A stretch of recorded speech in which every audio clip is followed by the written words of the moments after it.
Alors c'est vrai que c'est une question qui n'est pas évidente parce que souvent quand on parle du vitiligo, on pense qu'il n'y a pas de traitement pour le vitiligo parce qu'il n'y a pas eu aujourd'hui en tout cas d'essai clinique qui a permis d'évaluer correctement des traitements. Mais on sait quand même que pour certains patients, l'évaluation clinique va permettre de définir des objectifs. Et aujourd'hui, on utilise certes des traitements qui n'ont pas l'indication pour le vitiligo, mais qui peuvent apporter certaines solutions.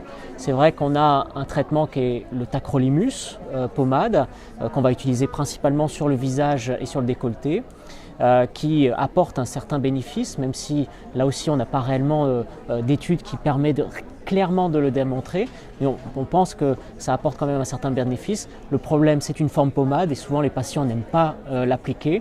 Probablement que dans le futur, il faudra d'autres thérapeutiques qui sont plus faciles à appliquer.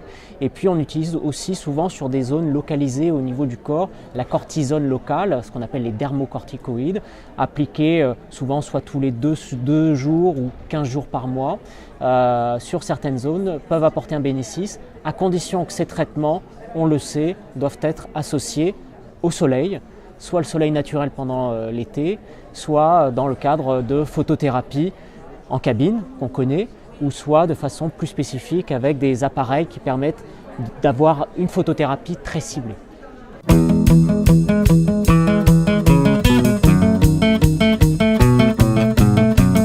Alors la recherche, elle est extrêmement dynamique actuellement dans le vitiligo, et tant mieux pour à la fois les médecins, mais surtout en tout cas les patients, parce que la meilleure compréhension des mécanismes de la maladie permettent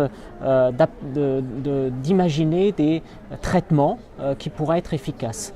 Et c'est vrai qu'actuellement, il y a un certain nombre de molécules qui peuvent être efficaces dans le cadre du vitiligo. Ce sont des molécules qu'on appelle des petites molécules.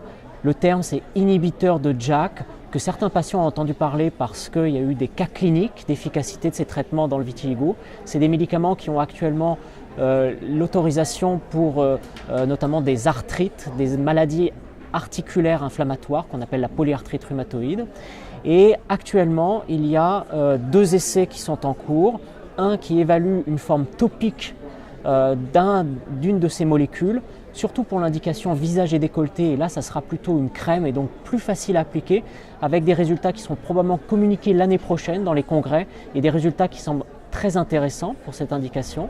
Et là a débuté également une étude qui évalue cette fois une forme par la bouche de ces molécules dans un vitiligo, pas n'importe lequel. Ce sont des patients qui ont un vitiligo qui progresse, qui est en cours de progression, et associé probablement soit à une exposition solaire modérée, soit à une photothérapie. Mais là, les résultats seront un petit peu plus longs, probablement 2020, pour avoir des résultats. Donc on voit quand même qu'il y a pas mal de dynamisme et pour avoir en tout cas une solution pour les patients dans le futur. Donc il faut rester motivé et pour améliorer la prise en charge de la maladie.